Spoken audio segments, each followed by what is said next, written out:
mi cái xe thulam ko mi cái xe là vậy à thulam đâu anh có câu là panul ti long khan avan ti la tu ka urun ni khan kamin kamin ting chu mun no nong ka se ti kha thaitar na lok pa ti van chinta ka do le thaitar na ka khabil ka se lo van lu chol ko si lo tu lio CDF than tlang kan chol chang na ka hente baya alwan chia chan a tampi bom chan nak le in se akan keep in aka keep in khan dir kam kha a haw peng ni kan se na kan dir adu le atu atu lio chana hen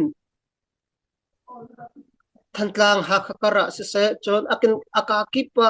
kan thudir na ka hen nan thai che ban tu in khan atuliwa ra thai har sam hai de wa tu lio kan lio se hai de kan lio chanti a si ka khan vaya bom chan nak khicha alhan nak man kan atu hin kan her do chin ti mi kha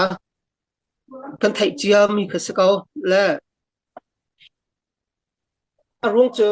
atulio hi minung he kan tam minung kan cha lio ti se le ra ka kha kam van ifun tom lio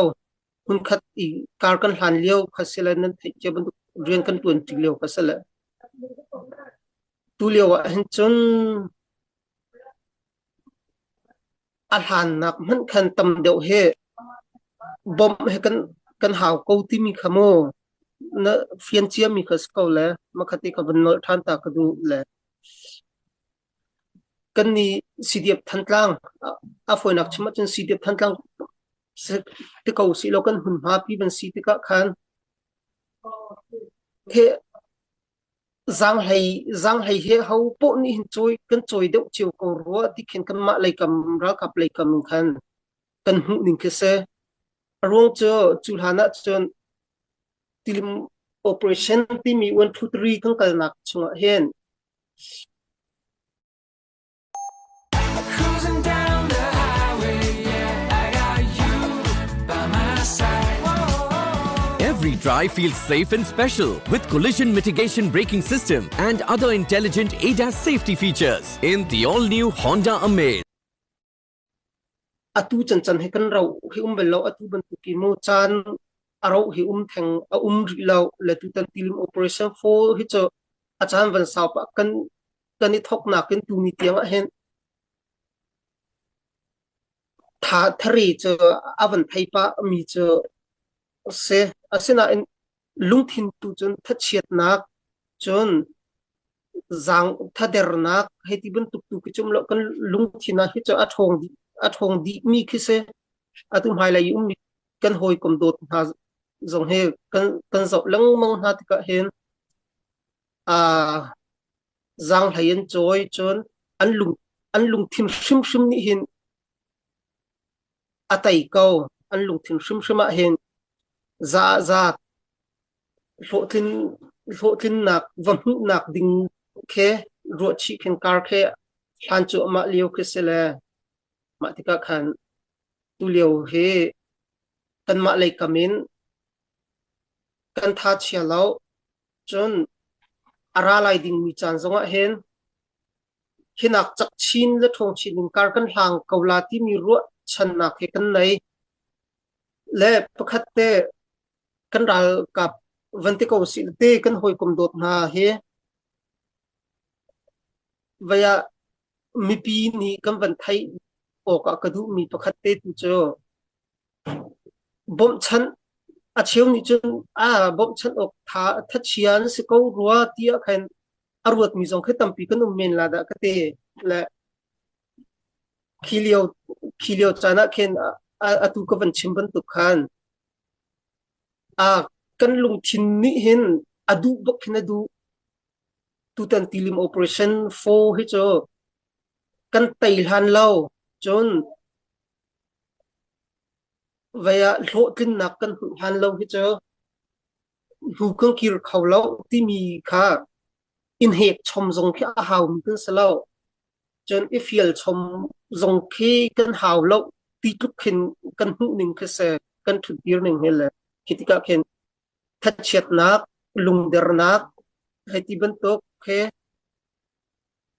a dok lau mi ke dir hun ke kan si tika khen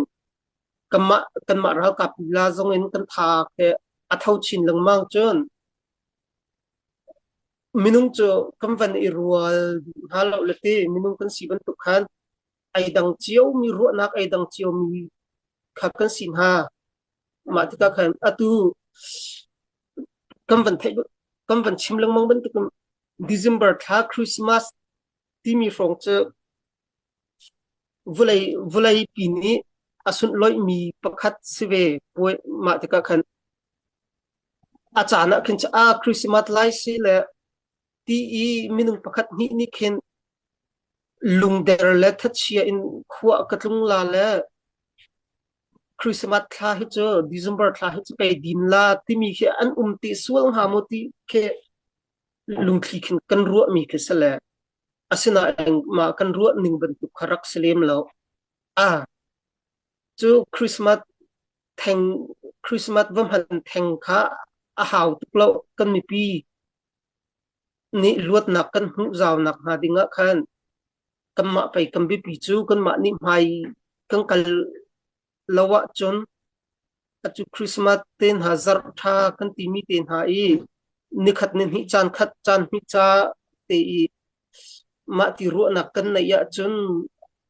kan ha atluang la lo kan lam jong atha la lo ti ban tuk ru nak khan nei di ha ti khen